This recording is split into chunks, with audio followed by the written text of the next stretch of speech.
السلام علیکم پیارے بچوں، چوتھی جماعت اردو کی کتاب بسم اللہ الرحمن الرحیم سبق نمبر 10 کارگل کا شعر۔ ہم اس کی مشق کریں گے۔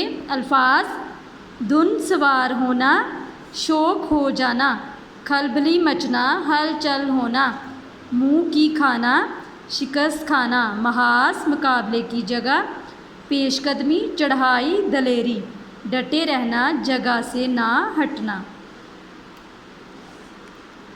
اب ہم سوالات کریں گے، ان سوالات کے جوابات لکھیں۔ شیرحان کے دادا اپنے پوتے کو کرنل کہہ کر کیوں پکارتے تھے؟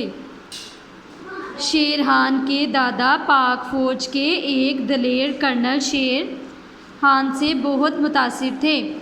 وہ چاہتے تھے کہ شیر خان بھی اس کی طرح بہادر فوجی بنے، اس لیے وہ اپنے پوتے کو کرنل شیرخان کہہ کر پکارتے تھے۔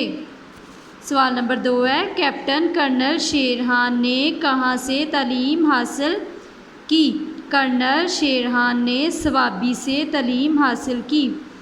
سوال نمبر 3 ہے، کیپٹن کرنل شیرخان کو شاہین بچے کا خطاب کیوں دیا گیا؟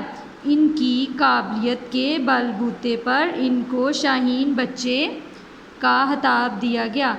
کیپٹن کرنل شیرخان کو نشان حیدر کیوں دیا گیا؟ کیپٹن کرنل کی بے مثال بہادری اور جرأت کی وجہ سے سب سے بڑا فوجی اعزاز نشان حیدر دیا گیا۔